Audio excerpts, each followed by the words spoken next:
Hello students, welcome to Education India. तो इस video में हम डिस्कस करने वाले यूनिट 5 पार्ट 4 चैप्टर नंबर 9 है फाइनेंशियल डिस्क्लोजर वाइंडिंग अप में। इस बार हम करने वाले हैं वाइंडिंग अप ऑफ एलएलपी, यानी ये हमारा टॉपिक रहने वाला है एलएलपी को वाइंडिंग अप। ठीक है, तो ये हमारा आज का टॉपिक रहने वाला है। इसके बाद एक और पार्ट आएगा, फिर ये चैप्टर भी खत्म हो जाएगा, क्योंकि ये ज़्यादा बहुत इंपॉर्टेंट चैप्टर है और जो इसके टॉपिक से ये भी बहुत इंपॉर्टेंट है, तो आप इनको ध्यान से कीजिएगा। और हाँ, कुछ स्टूडेंट्स जो नोट्स के लिए कह रहे थे टेलीग्राम ग्रुप में और कमेंट बॉक्स में, तो उनके लिए मैंने नोट्स प्रोवाइड कर दिए है टेलीग्राम ग्रुप में। यूनिट 5 को छोड़ के बाकी सारी यूनिट के नोट्स प्रोवाइड कर दिए गए।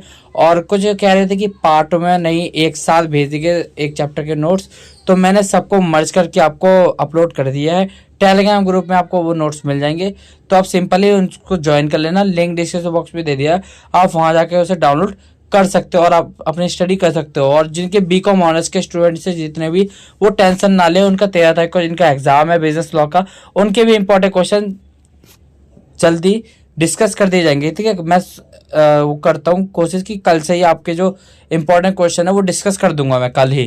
ठीक है, कल ही। और आपको क्वेश्चन पेपर भी 2-3 है, उनके भी क्वेश्चन जो है आए हुए हैं प्रीवियस ईयर में 10 ईयर में, वो भी मैं आपको डिस्कस कर दूंगा, ताकि आपका जो एग्जाम है वो अच्छे से हो जाए। तो आज का जो हमारा टॉपिक रहने वाला वाइंडिंग अप रहने वाला है। सबसे पहले हम जानते हैं हमने पिछली वीडियो में क्या पढ़ा था। पिछले वीडियो में हमने पढ़ा था कि हमें अगर कन्वर्जन कराना चाहते हैं इनटू एलएलपी। ठीक है, एलएलपी में कन्वर्जन कराना चाहते हैं, तो उसके लिए देखो हमने बहुत सारे प्रोसीजर पढ़े थे।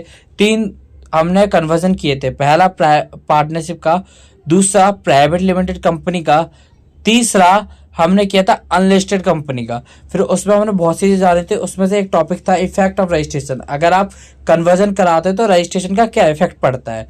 पहला हमने पढ़ा था एग्जिस्टेंट, यानी जो आपकी एलएलपी का नाम मेंशन हो जाएगा वहां पे। ठीक है, यानी आपके जो डॉक्यूमेंट होंगे उनमें आपके कंपनी का नाम, आपके फर्म का नाम एलएलपी लिखा जाएगा। और आपके जो भी एसेट और लायबिलिटी होगी एज इट इज ट्रांसफर हो जाएंगी कंपनी या पार्टनर जिससे भी आप ट्रांसफर करो एलएलपी में।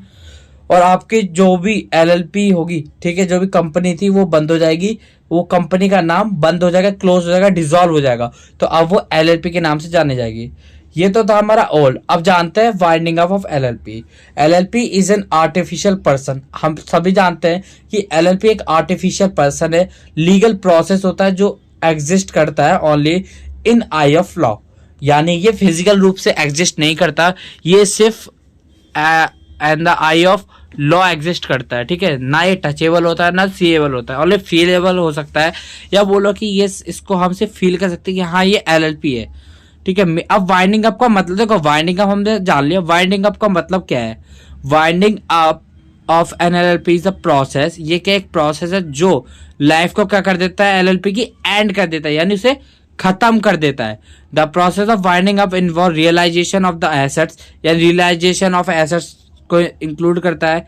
जितनी भी लाइबिलिटी है उनको पेमेंट कर दो, डिस्ट्रीब्यूशन कर दो सरप्लस का, यानी जो भी आपका प्रॉफिट वगैरह सभी एलएलपी पार्टनर्स में। और अगर आप लिक्विडेट हो जाओगे तो लिक्विडेटर्स में भी आपको कर देना। अब लिक्विडेटर क्या होता है?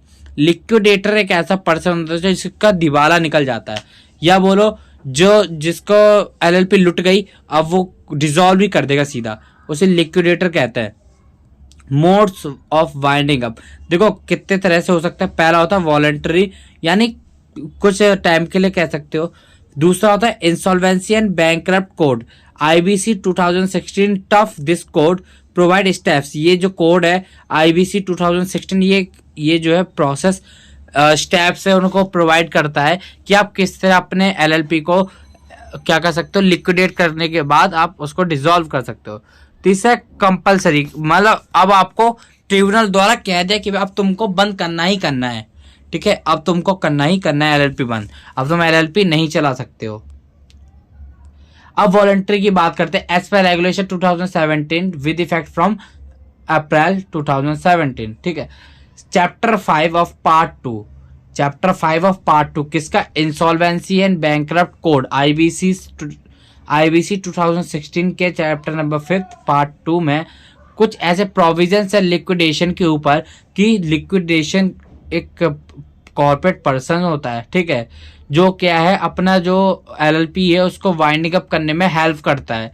ठीक है, उसको क्या हेल्प करता है और उसको वाइंडिंग अप कर देता है। According to section 59 of code, a corporate person who intend to liquidate, यानी जो अपने लिक्विडेट होने का इंटेंशन रखता है, इट्स सेल्फ वॉलंटरी, वो चाहता है कि मैं वॉलंटरी लिक्विडेट होकर वॉलंटरी उसको क्या कर दूं, वाइंडिंग अप कर दूं, तो वो क्या लिक्विडेटर भी होता है।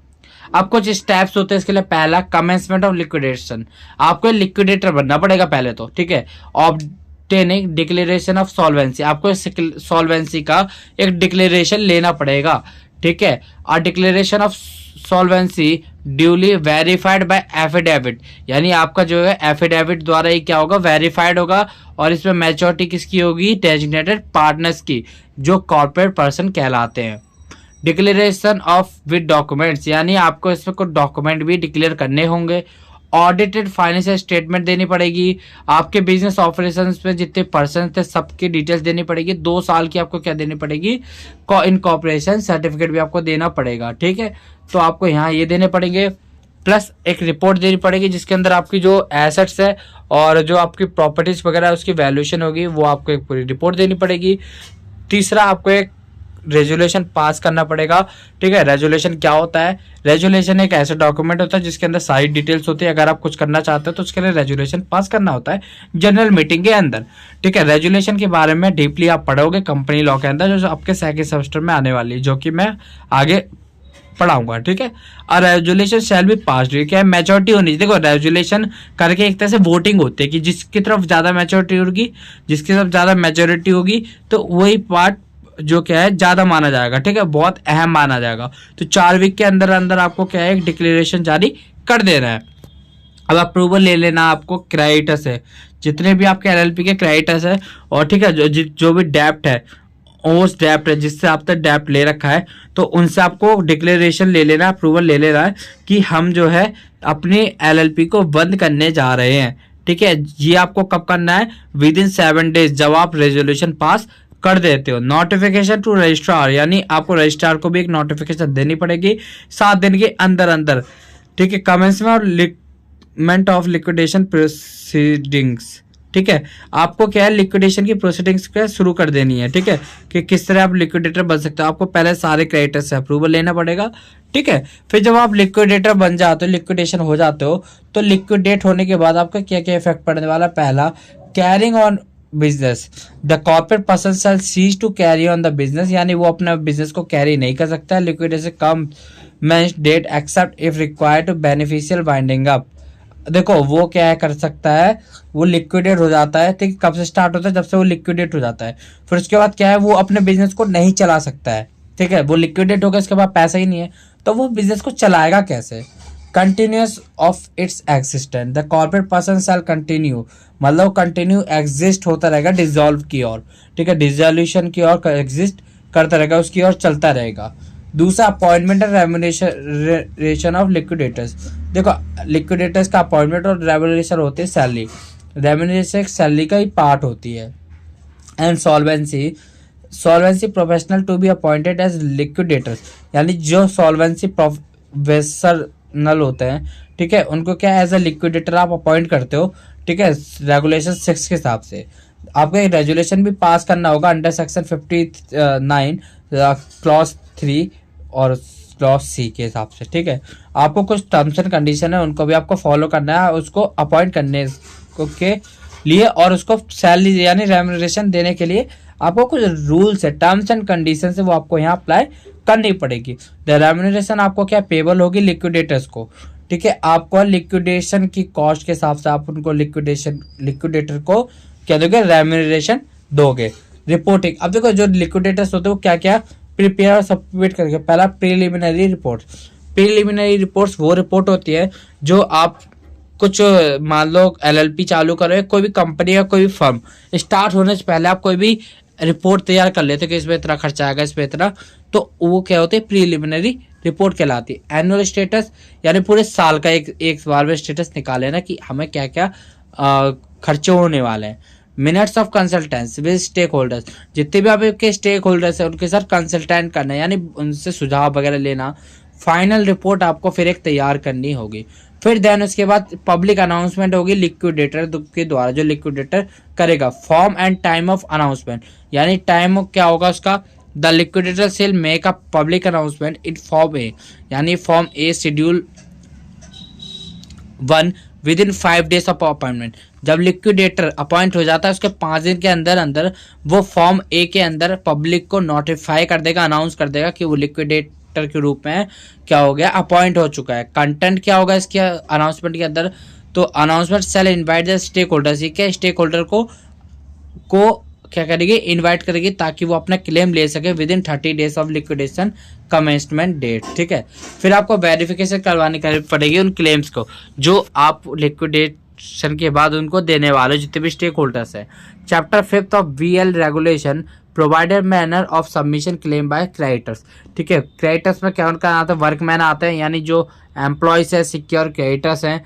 ठीक है, देखो एम्प्लॉयज है, देखो क्रेडिटर सिंपल वो समझो कि क्रेडिटर्स वो सारे पर्सन है जिनको आपको पैसा देना है। ठीक है, जो आपके पास काम करते थे, ठीक है, आपके एम्प्लॉयज थे, सिक्योर क्रेडिटर्स थे, उन सबको पहले आपको पेमेंट कर देनी है। डिटर्मिनेशन और नंबर ऑफ क्लेम्स, आपको नंबर ऑफ क्लेम निकाल के, फॉरेन करेंसी क्लेम है, वेरिफिकेशन करवाना, फिर उसका according to section 40 code the liquidator shall verify the claim submit, यानी जो लिक्विडेटर है वो क्या है, क्लेम सबमिट को वेरीफाई करेगा 30 दिन के अंदर अंदर लास्ट डेट से, जब उसको क्या है क्लेम रिसिप्ट हो जाता है। ठीक है, फिर वो एडमिट कर सकता है, उसे रिजेक्ट भी कर सकता है, या होली एडमिट कर सकता है और होली उसे ही रिजेक्ट ही कर सकता है।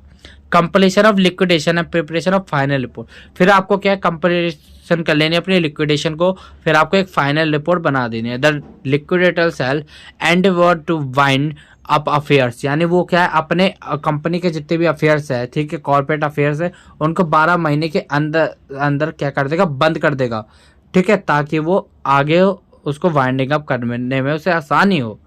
ठीक है, अगला है सबमिशन ऑफ फाइनल रिपोर्ट, फिर वो क्या है फाइनल रिपोर्ट को सबमिट कर देगा रजिस्ट्रार के बाद। Passing of order by NCLT, ठीक है, अब एनसीएलटी द्वारा इसको क्या है एक ऑर्डर पास किया जाएगा where the affairs of corporate person have been completely bound up, जहाँ पे जो है कॉर्पोरेट पर्सन जो है कंप्लीटली बाउंड होता है कि उसे वाइंड अप करना पड़ेगा अब, क्योंकि भाई अब कोर्ट से ऑर्डर आ चुका है, अब उसको वाइंड अप करना ही पड़ेगा। उसके जो सारी एसेट्स है वो लिक्विडेटेड हो चुकी है, लिक्विडेटर को अपनी एक एप्लीकेशन बनानी पड़ेगी एनसीएलटी को। एनसीएलटी क्या होता है, एनसीएलटी होता है नेशनल काउंसिल। ठीक है, तो ये क्या है आपको कंपनी लॉ के अंदर पढ़ाया जाएगा डीपली। ठीक है, तो वहां पे आपको ये डीपली पढ़ाया जाएगा। अभी आप सिर्फ एनसीएलटी समझो, एनसीएलटी होता है एक, वो भी यहाँ पे पढ़ाया जाएगा आपको कंपनी लॉ के अंदर। Of the dissolution of corporate person the NCLT certify with the application, अगर देखो आपने एप्लीकेशन तो दे दी एनसीएलटी को, अगर एनसीएलटी इस एप्लीकेशन से सेटिस्फाई होती तो उस ऑर्डर को पास कर भी सकती है और नहीं भी कर सकती। आपको वेट करना होगा जब आपने ऑर्डर दिया है। ठीक है, तो आपको वेट करना होगा उनका, अगर देखो वो सेटिस्फाई हो गए तो वो क्या कर देंगे, वो आपको आगे बढ़ा देंगे, यानी आपकी जो एप्लीकेशन उससे आगे प्रोसीड कर देंगे। फाइलिंग करना होगा ऑर्डर विद आरओसी, आरओसी के साथ आपको फाइल करना 14 डेज के अंदर अंदर। जब आपने एनसीएलटी में एक फाइल नोटिस फाइल कर दिया, ठीक है, या एप्लीकेशन फाइल कर दी, उसके 14 डेज के अंदर अंदर आपको आरओसी में जाके ऑर्डर फाइल कर देना है कि मैं अब अपना वाइंडिंग अप करना चाहता हूँ। ठीक है, तो ये था आज का हमारा छोटा सा टॉपिक। इसके बाद एक टॉपिक और रह जाएगा, तो इसके बाद ये चैप्टर भी खत्म हो जाएगा। ठीक है, तो आप लोग एग्जाम के टेंशन ना रहे, जितने भी ऑनर्स वाले स्टूडेंट्स हैं उनके नोट्स जल्दी आ जाएंगे। नोट्स तो अपलोड हो ही रहे, बट उनके जो इंपॉर्टेंट क्वेश्चन है मैं कल से कोशिश करूंगा कि डालना शुरू कर जाऊं। ठीक है, कल डाल दूं, फिर उसके बाद क्वेश्चन पेपर भी उसका डिस्कस कर देना, टाइम नहीं बचा क्योंकि आज 10 तारीख हो गई है। ठीक है, तो मिलते हैं जल्दी नेक्स्ट वीडियो में। Thank you so much for watching.